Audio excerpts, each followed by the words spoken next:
Assalamualaikum warahmatullahi wabarakatuh. Apa kabar ananda semua? Mudah-mudahan selalu dalam lindungan Allah Subhanahu wa ta'ala. Baiklah, kita mulai pembelajaran kita dengan membaca basmalah dan doa sebelum belajar. A'udzu billahi minasy syaithanir rajim. Bismillahirrahmanirrahim.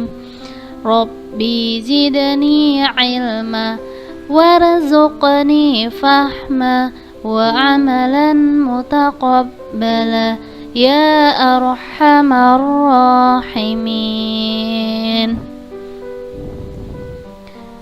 Baiklah anak-anak ustazah, tujuan pembelajaran kita hari ini Ananda dapat mengetahui unsur-unsur wawancara, dan yang kedua, Ananda dapat menyajikan pertanyaan untuk wawancara.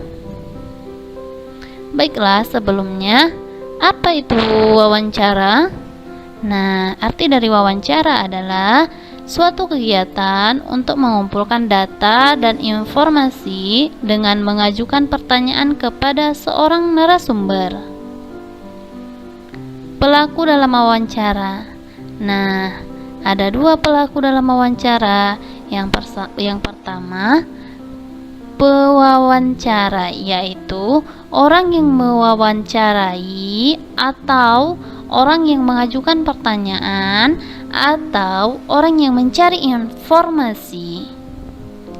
Yang kedua, narasumber. Narasumber disebut juga dengan informan, yaitu orang yang diwawancarai dan memiliki informasi terkait topik wawancara. Tahap-tahap wawancara. Yang pertama, tahap sebelum mewawancarai atau tahap persiapan. Yang kedua, tahap saat wawancara. Yang ketiga, tahap setelah wawancara.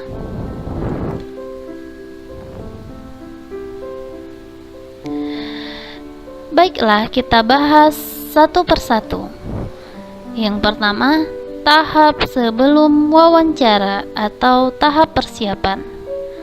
Hal yang perlu disiapkan adalah yang pertama, siapkan topik atau tema wawancara. Yang kedua, menentukan narasumber. Yang ketiga, menyusun daftar pertanyaan dengan kalimat yang baik. 2. Tahap saat wawancarai. Lakukan hal-hal sebagai berikut. Yang pertama, mengucapkan salam. Yang kedua, memperkenalkan diri. Yang ketiga, menyampaikan maksud dan tujuan. Yang keempat, menyampaikan pertanyaan.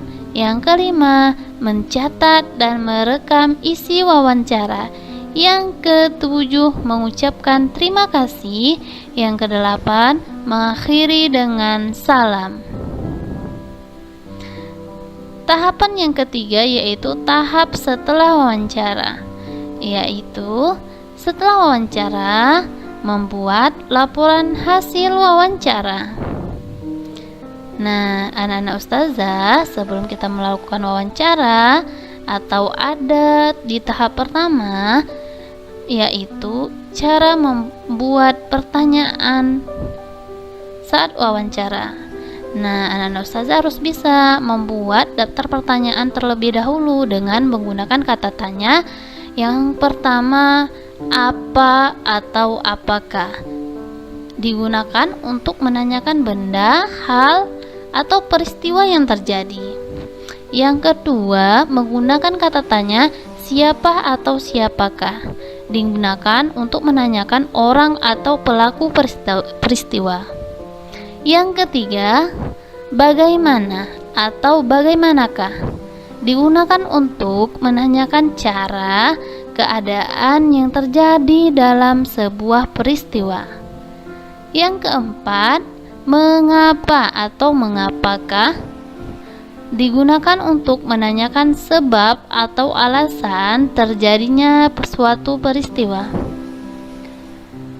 Kata tanya yang kelima yaitu kapan atau kapankah, digunakan untuk menanyakan waktu terjadi sesuatu peristiwa. Kata tanya yang keenam adalah berapa atau berapakah, digunakan untuk menanyakan jumlah. Yang ketujuh, kata tanya di mana atau di manakah, digunakan untuk menanyakan tempat peristiwa. Nah, dari penjelasan di atas, anak-anak ustazah ada tugas dari ustazah, yaitu buatlah daftar pertanyaan wawancara dengan menggunakan kata tanya apa, siapa, bagaimana, kapan, mengapa, berapa, dan di mana, dengan tema merawat tanaman. Contoh pertanyaannya seperti yang di nomor 1, bagaimana cara merawat tanaman? Nah, yang kedua dilanjutkan ya nak, dengan kata tanya yang lain. Anak-anak ustazah boleh menanyakan apapun dengan sesuai tema merawat tanaman. Dan yang terakhir, pesan ustazah, setelah membuat daftar pertanyaan, anak-anak ustazah mengirimkan ke wali kelas masing-masing dari hasil atau dari daftar pertanyaan yang sudah dibuat. Baiklah, mungkin demikian pelajaran kita hari ini. Sampai jumpa. Kita akhiri dengan lafaz hamdalah. Alhamdulillahi Rabbil Alamin, dan doa penutup majelis. Subhanakallahumma wa bihamdika asyhadu an la ilaha illa anta astaghfiruka wa atubu ilaik. Sekian, wassalamualaikum warahmatullahi wabarakatuh.